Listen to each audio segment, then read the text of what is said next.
Jonathan Harker's Diary. Chapter 1. Count Dracula. My story begins about 7 years ago, in 1875. My name is Jonathan Harker, and I live and work in London. My job is to buy and sell houses for other people. One day, a letter arrived for me from a very rich man who lived in Transylvania. He wanted to buy a house in England, and he needed my help. The man was Count Dracula, and I agreed to help him. I found a house for him, and he asked me to take all the papers for it to Transylvania. I was not very pleased about this. I was planning to get married in the autumn, and I did not want to leave my beautiful Mina. "But you must go, Jonathan," she said. "The Count is rich, and perhaps he will give you more work later." So I agreed to go. I did not know then of the terrible danger which waited for me in Transylvania.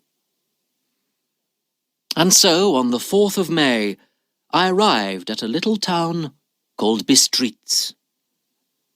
Transylvania was a strange and beautiful country. There were mountains, trees, and rivers everywhere. And somewhere high in the mountains was the Count's home, Castle Dracula. I had 6 hours to wait before the coach came to take me there, so I went into a little hotel. Inside the hotel it was warm and friendly. The people there were all laughing and talking. "Where are you going?" they asked me. "To Castle Dracula," I replied. Suddenly, the room was silent, and everyone turned to look at me. I could not understand why they all looked afraid. "Don't go there," someone said. "But I have to," I answered. "It's business." They began to talk again, but they were no longer laughing. Slowly, the hotel keeper's wife took the gold cross from her neck and put it into my hand. "Take this," she said. "There is danger at Castle Dracula. Perhaps this will help you." When the coach arrived and I got into it, a crowd of people came to watch, and I heard the word vampire. The coach travelled up into the mountains. Higher and higher it went, faster and faster. The sun was bright, but above the trees there was snow on the mountain tops. Then, suddenly, the sun went down behind the mountains, and everywhere was dark. In the forest around us, the wolves were howling. It was a terrible sound. Suddenly, the coach stopped. A small carriage came down the narrow road on the right. 4 black horses were pulling it, and the driver was dressed in black, with a black hat pulled down over his face. "Where's the Englishman?" he called. "I've come from Castle Dracula." He looked strange, standing there in the moonlight, and suddenly I was afraid. But it was too late. I could not go back now. Soon we were on our way to Castle Dracula. The mountains were all around us, and the moon was behind black clouds. I could see nothing, but I could still hear the wolves. The horses went faster and faster, and the driver laughed wildly.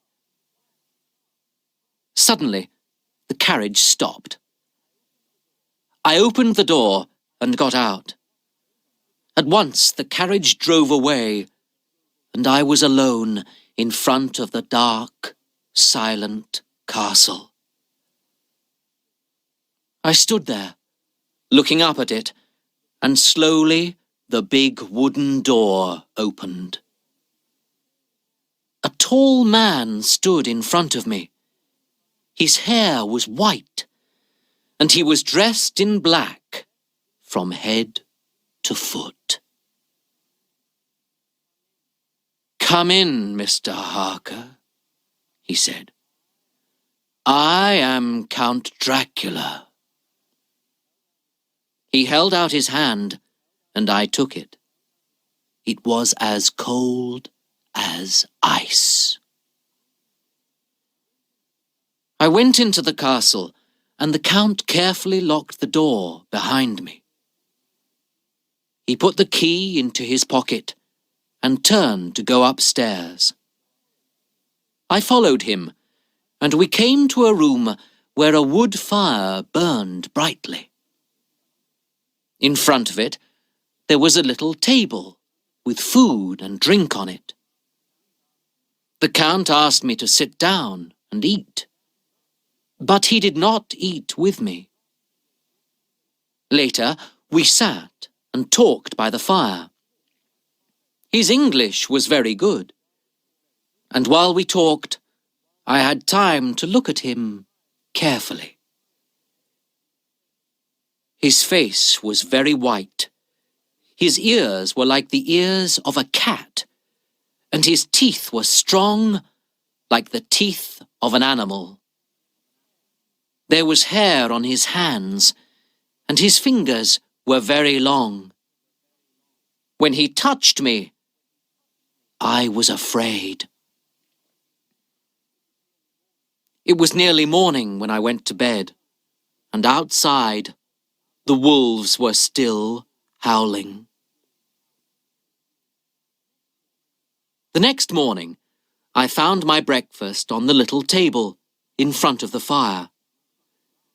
Now that it was light, I could see that Castle Dracula was old and dirty. I saw no servants all that day. The Count did not come to breakfast, but there was a letter from him on the table. "Go anywhere in the castle," it said, "but some of the rooms are locked. Do not try to go into these rooms." When the Count came back in the evening, he wanted to know all about his new house in England. "Well," I began, "it's a very big house, old and dark, with a high wall all round it. There are trees everywhere. That's why the house is dark. It has a little church, too." And I showed him some pictures of it. He was pleased about the church. "Ah," he said, "so I shall be near the dead." We talked for a long time, and once I fell asleep. I woke up suddenly and found the Count's face near me. The smell which came from him was terrible. It was the smell of death. "You're tired," the Count said. "Go to bed now." And when he smiled, his face was the face of a wolf. Our business was now finished. The Count had all the papers for his new house, and there was nothing to keep me in Transylvania or in Castle Dracula. But the Count did not want me to leave. I was alone with him in the castle, but I never saw him in the daytime. I only saw him at night, when he came and sat with me. We always talked until the morning, and he asked me many questions about England. "I have plans to go there myself soon," he said.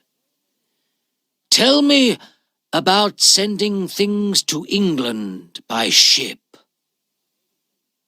So we talked about ships and the sea, and I thought about Mina and her friend Lucy. Lucy and her mother were staying by the sea, and Mina was planning to visit them there sometime. Stupidly, I told the Count about them. There was no mirror in my bedroom, but I had one with me, a present from Mina. One morning, I was standing in front of it, and I was shaving. Suddenly, a hand touched me, and a voice said, "Good morning." The Count was standing next to me. He was standing next to me, but I could not see him in the mirror. My hand shook, and I cut myself. Blood began to run down my face, and I saw that Count Dracula was watching it hungrily. Suddenly, he put out his hand. He had a wild look in his eyes, and I was afraid. But his hand touched the gold cross at my neck, and his face changed. He took the mirror from me, went to the window, and a minute later the mirror was lying in 1,000 pieces far below. He did not speak, but left the room quickly. And I stood there and asked myself why I could not see this man in the mirror. I went over to the window and looked out. I was high above the ground. Many of the doors in the castle were locked. Suddenly, I understood.